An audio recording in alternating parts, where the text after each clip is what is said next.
Глава Башкортостана Ради Хабиров с рабочей поездкой в Хайбулинском районе. Село Подольск уже много лет слабо развивается. Здание средней школы, детского сада, сельского клуба нужно ремонтировать. Из-за возможного переселения в инфраструктуру населенного пункта лет 30 не вкладывали серьезные средства.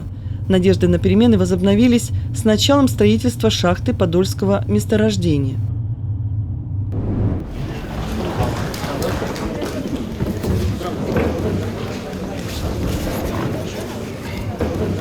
Уважаемые жители, добрый день. Вот приехал представить вам нового главу нашего еще раз, Рустема Денис Исламовича. Он хорошо поработал у нас, садитесь, пожалуйста, поработал в Бурзянском районе. Опыт, он молодой, но опыт у него есть. Я надеюсь, что он хорошо и у вас поработает. У главы спросил, я говорю, где наиболее сложная ситуация, где у людей много вопросов. Он говорит, давайте вот сюда приедем, поэтому к вам приехали. Поэтому у нас здесь и руководство, соответственно, и комбината здесь находится, у нас здесь и заместитель премьер-министра, министр сельского хозяйства Абдрахманов Ильшат Кадуевич. Если есть вопросы соответственно, по сельскому хозяйству, давайте, наверное, вопросы-ответы. Как поговорим? Давайте вопрос-ответ тогда. Башлак за это. Давайте.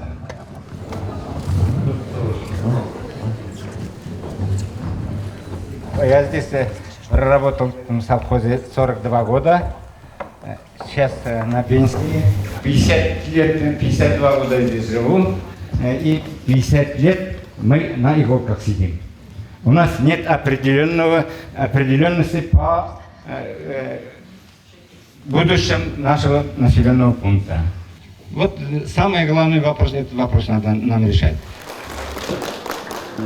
Об этой проблеме, конечно, знаю. Поэтому я вам сразу говорю, что отсюда я уеду уже с принятым решением, что вас в подвешенном состоянии держать больше не будем. Это я вам точно говорю. А что мы будем делать, давайте сегодня немножко обсудим. Первая история, это совершенно точно, насколько я понимаю, нужно начинать строительство нового микрорайона. Так? Вот все-таки обстоятельства складываются таким образом, нам нужно строить новый микрорайон. Я предлагаю сейчас, Александр Федорович, вам, наверное, дать, два слова. Видение предприятия, как идет. Потом мы посмотрим, потому что это главная задача, которую мы должны вместе с этим. А то, что касается соцкультбыта, дорог, социальных предприятий, это уже, наверное, мы тоже вместе будем работать, есть и федеральные программы, и наши. Но самое главное, я вам точно хочу сказать, что мы уедем отсюда, либо договорившись, что еще мы проработаем некую такую дорожную карту или комплексный план строительства, который будет соблюдаться и который я сам лично буду контролировать. Не зря я поэтому здесь и все руководство привез. Александр Петрович, скажите несколько слов, какая перспектива, как мы дальше двигаться будем? Да? Добрый день, уважаемые жители. Просто скажу так, что мне не безразлична судьба жителей, потому что родители и деды с бабушками моими, они с Мраков. То есть будем говорить ваш. Теперь кратко. Если вы все заметили, пошли подвижки и начало строительство Подольского подземного рудника. Мы с Радием Фаридовичем и с главой уже обговаривали и накидали проект программы развития вашего поселка. То есть строительство нового микрорайона. Руководство холдинга поддерживает эту программу. Единственное, надо будет ее доработать, но, естественно, вы будете с ней ознакомлены. Все ваши пожелания будут рассмотрены, и в итоге мы придем к единой программе.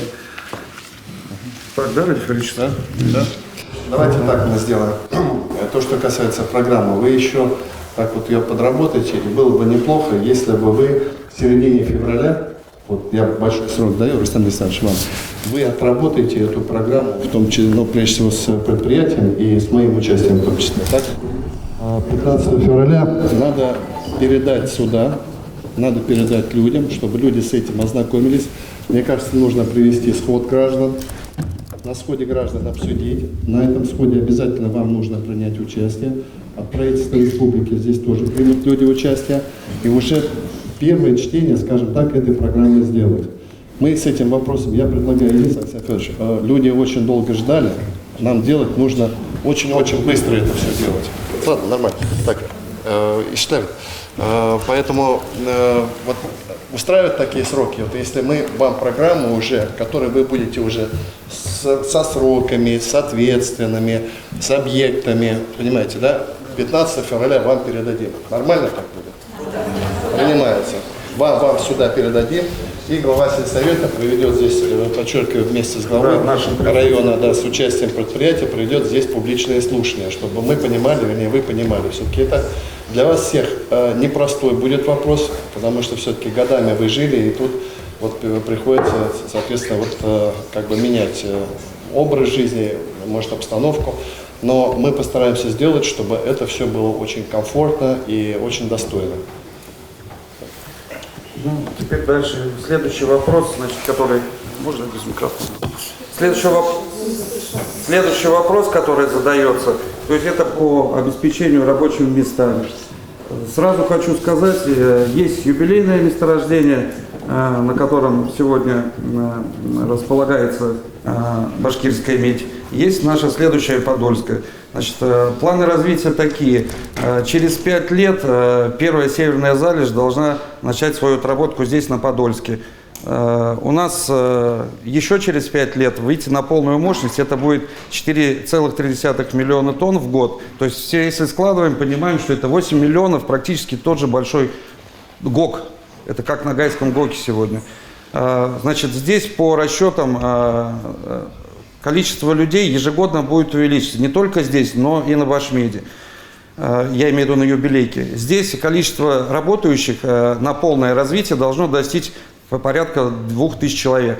Понятно, что любого разнорабочего не возьмешь, надо будет все равно пройти какое-то обучение. Есть в Океаре у нас колледж, мы будем как-то подготавливать, то есть рабочих для работы, ну, я имею в виду молодежь, всех для работы в подземных условиях. Сразу скажу, что здесь не карьера, ни отвалов, ничего не будет. Здесь будет площадка, на которой будут располагаться все здания инфраструктуры подземного рудника. Вся порода, которая будет доставаться снизу сегодня во время строительства, она потом будет закладываться в выработанное пространство. Откуда будут забирать руду, туда вместе с цементом, с песком, с водой будет эта порода же закладываться, чтобы не было никаких подвижек. Поэтому рабочих мест будет предостаточно. На Башмеде у нас на сегодня производительность на следующий год на 20-й 750 тысяч, на 21-й уже 1 100 000, на 22-й 1 200 000, на 23-й уже 1,5 миллиона. Вы сами понимаете, что уже в 2 раза повышается. То есть люди в любом случае нужны будут. Без работы никто не останется. Все желающие, кто приедут сюда, будут трудоустроены. Значит, вы слышали, да, насчет, уважаемые жители, того, что все трудоустроены. Я бы все-таки что просил по итогам нашей встречи. Значит, довести до главы сельсовета, для главы района, те вакансии, которые есть у вас на данный момент. С перечнем вакансий проходчик, инженер, сортировщик или еще что, или какие-то другие специальности, или водитель-механизатор. Вот это сделать с указанием заработной платы и какие квалификационные передать главе. Вы, пожалуйста, людям раздайте, у вас есть возможность, чтобы люди понимали. Потихонечку те, кто работает на северах, уже начали понимать, что вот такая.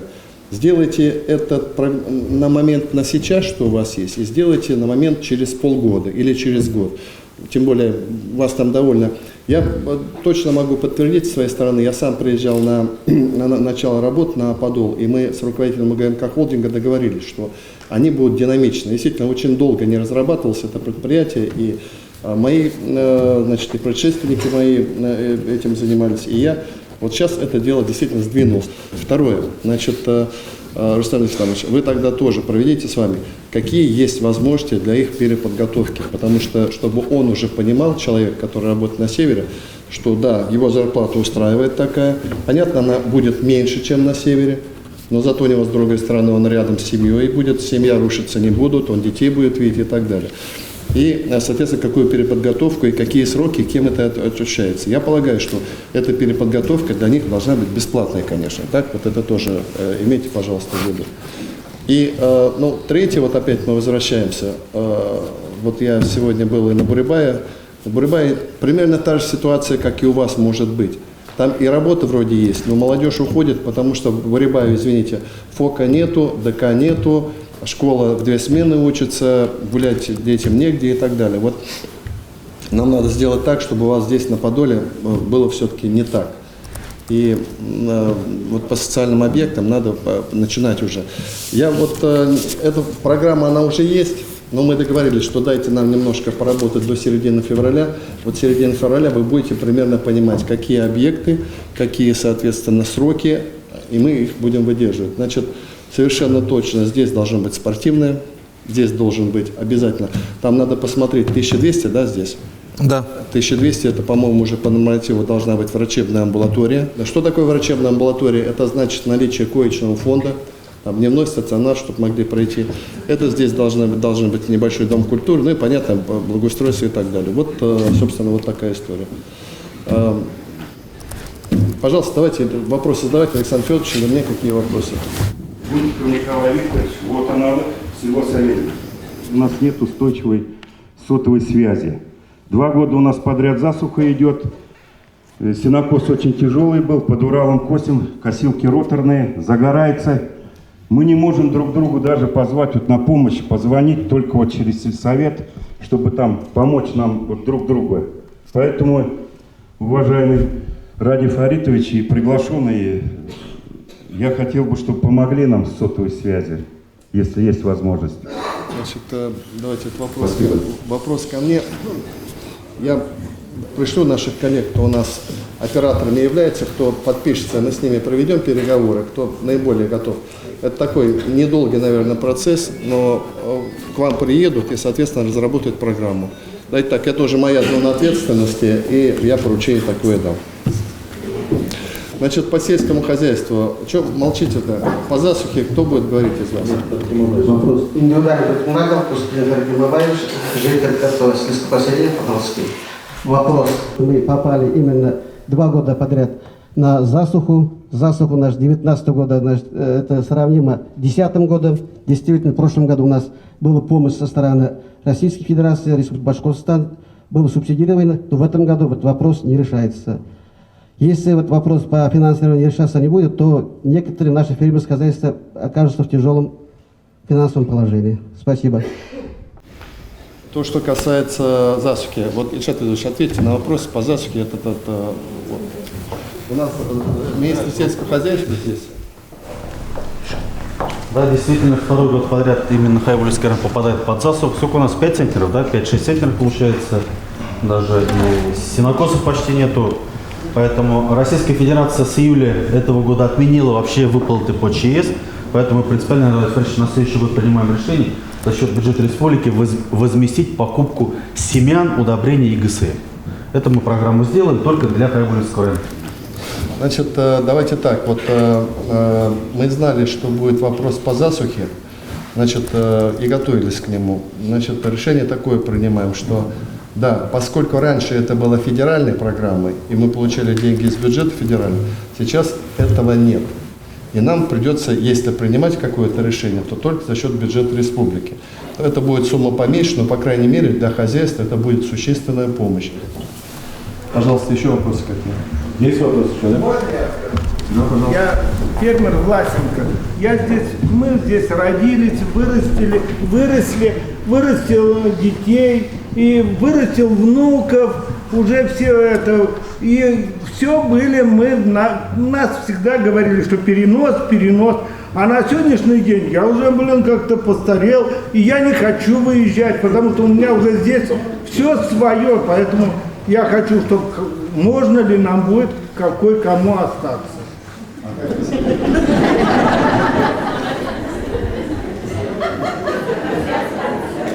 Простите, вас как зовут? Николай Николай Васильевич, это вот я знаю, я сейчас ехал, и, знаете, вот мультфильм про кота Карабаса, чьи это земли? Власенко, чьи это Власенко?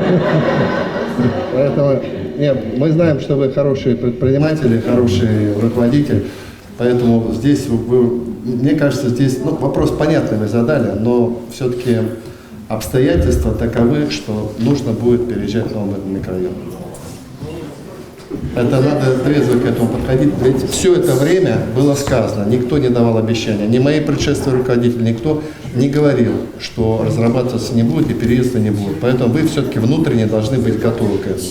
Тем более, что уже, ну, еще раз говорю, что довольно активно началась разработка месторождения. Я-то уйду, а куда я свои 1000 голов коров, лошадей? Вот это уже, вот смотрите, ну, тут мы будем делать так, чтобы, Ильшат Ильич, у нас возможности же есть, да, чтобы никто из селян, я имею в виду сельхозпроизводителей, в случае потери их каких-то возможностей, мы компенсируем, безусловно, так? Ну, можно компенсировать, мы придумаем специальную программу. Потому что нет.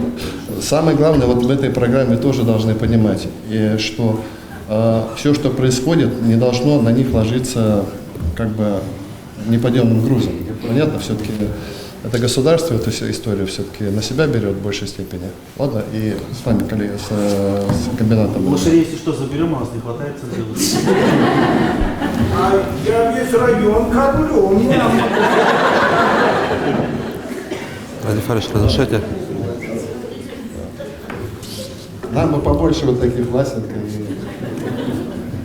Здравствуйте, у меня такой вопрос. Мифтахова Эльвира, я воспитываю 3 детей. Муж на протяжении 16 лет тоже ездит на север, но на севере тоже больших денег не платит, так как нету прописки.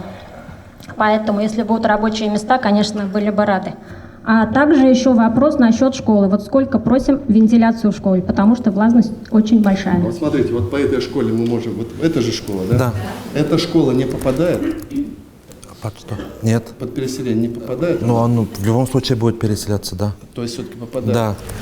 Ради Ну, вот Фариш. смотрите, если это все равно займет довольно какое-то время. Может быть, каких-то денег дадим? Да. А понимание есть, сколько нужно сюда? Ну, мы примерно посчитали, там рядом детсад, где-то в пределах 20-25 миллионов, мы бы с учетом сегодняшних требований его бы подремонтировали. Коммуникации, полы, окна, пожарная система. И мы все равно лет 7-8 вот в этих объектах будем учиться. С комбинатом 50 на 50 сделаем? Клуба нету. Сейчас, подождите. С комбинатом сделаем? Ну, надеемся, что он нас услышит и нам все-таки сделает. Вот смотрите, значит, договорились так. Начинайте проектирование. Там проект не нужно. Проектно-сметный, но все равно через экспертизу смету делаем. Давайте договорились, школу сделаем. Просто там вопрос софинансирования с УГМК решим, не решим, но школу сделаем вам, ладно? То есть по школе это точно. По Дому культуры и прочим, это вы все увидите и по ФОПу. Все увидите 15 февраля, когда увидите программу. Если где-то не договоритесь, ну, я сам приеду. Но я думаю, что договоритесь между собой все. Школа это точно нужно. Вот я специально, меня директор провел по этой школе. Я много по районам езжу, но вот таких школ и такой мебели и полов, ну, мало где видел. Ремонт мы здесь делаем. Все-таки несколько лет здесь точно детишки будут учиться, и это еще займет какое-то время. Решите? По клубу мы посмотрели. 2016 года сказали, клуб не работает. Мы его обязательно восстановим. И клуб у вас будет работать. 5 лет, 6 лет клуб мы общим усилием восстановим. Сами восстановите, да? Если поможете. Сами уже сколько лет восстанавливать никак. Никак, да? Ну давайте, а люди-то будут, кто в клубе работать? Ну, женщин много, методисты есть, да. Да, включай вот это тоже. Значит, я вот вам еще что хочу сказать. Все, что мы здесь договариваемся, я оформляю как свое поручение для правительства, поэтому это я вам к чему? Это точно будет сделано. Поэтому по клубу тоже поручение оформляем, да, капитальный ремонт и открытие. Я бы вообще просил, чтобы и школу, и клуб вы откроете к 1 сентября. Это возможно, ладно? Хорошо. Если особенно нам УГМК поможет для начала работы, пока мы конкурсные процедуры проведем, они же могут уже начинать. Да. Договорились? А про детский садик промолчали, он тоже... Это в программе. Это все с программы. Нет, детский садик, он сказал, вместе хочет. хочет делать. Да, детский сад, школа, это в одном месте подразумевается, поэтому сразу одну смету сделаем. А по новому микрорайону, Радифович, если разрешите, мы с учетом всех пожеланий и вот уважаемого Власенко, с учетом всех пожеланий, там же, наверное, и магазины нам потребуются, и дорога, вода. С учетом вот этого разработаем единую программу. Обязательно с вами проведем публичные слушания, чтобы все свои коррективы внесли. В моем понимании, в итоге мы должны получить в 2-3 раза комфортнее условия, чем сейчас. Серьезное заявление.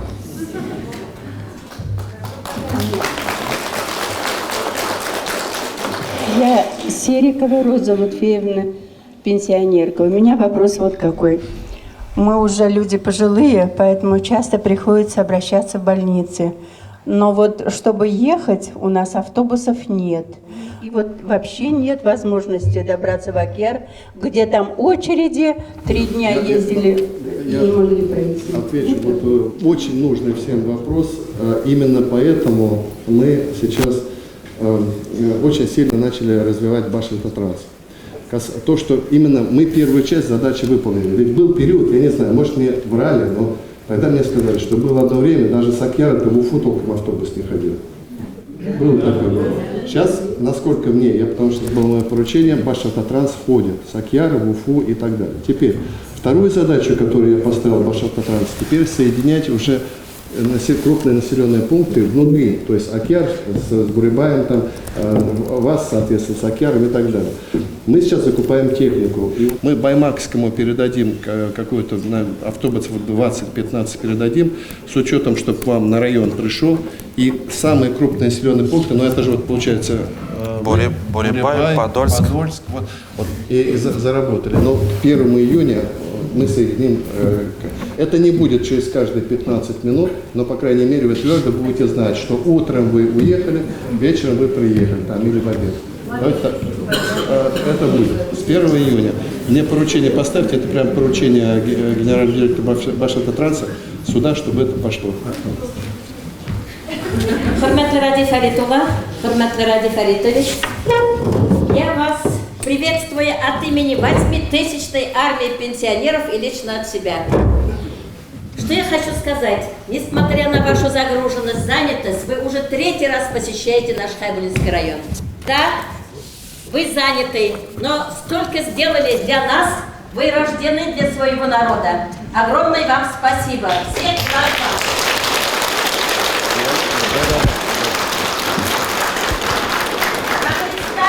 Представив молодого человека, энергичного, достойного руководителя в нашем районе, вы не ошиблись. Он уже в нашей семье нашел свое место. Мы его будем поддерживать и вместе работать. А в свою очередь, наш народ очень рукоделится, мастерится.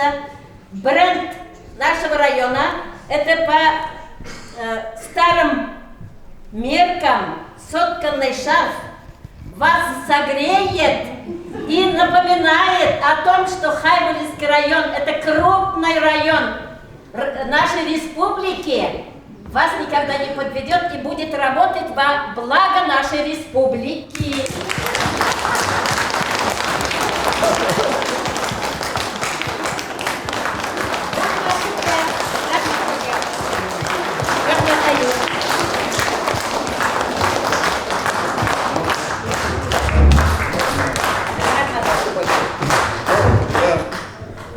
Я хотел буквально просился, если есть какой-то вопрос, может быть, очень важный, да, вот, давайте.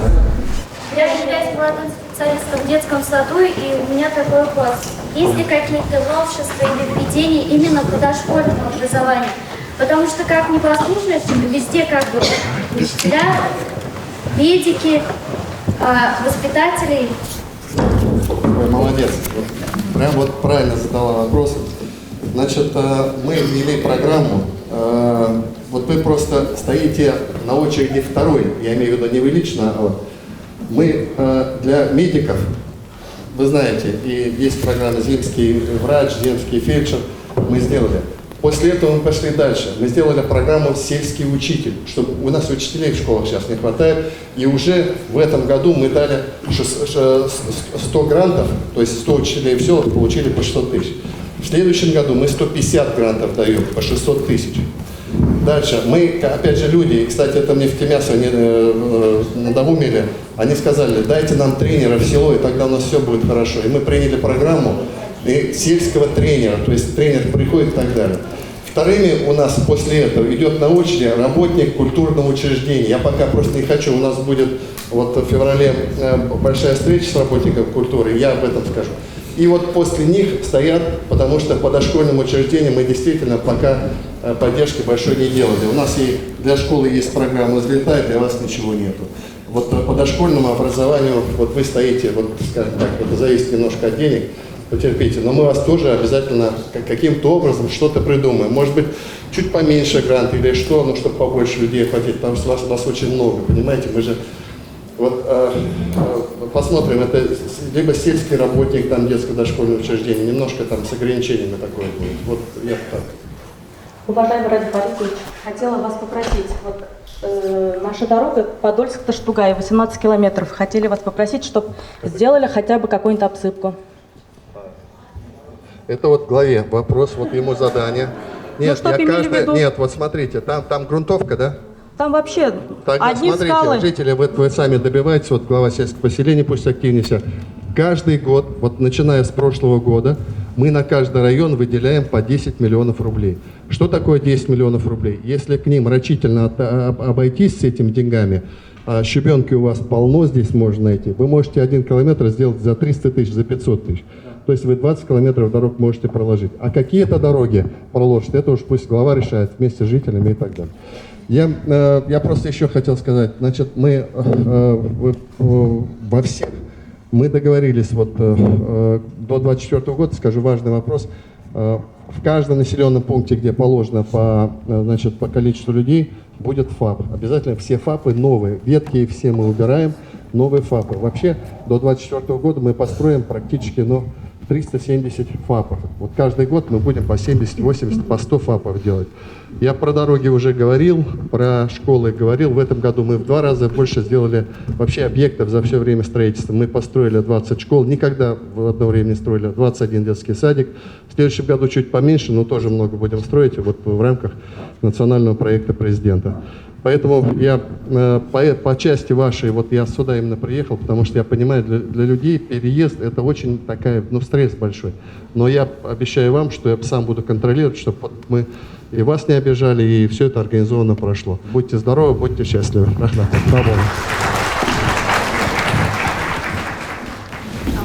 Вы теперь с шарфиком, Ради Все, у меня Фаритович. теперь шарф есть.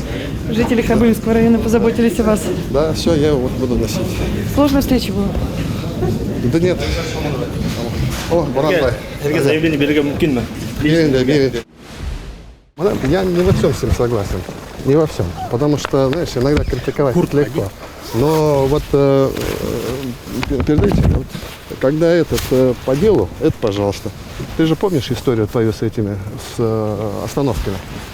Вот видишь, мы, когда справедлив, мы реагируем.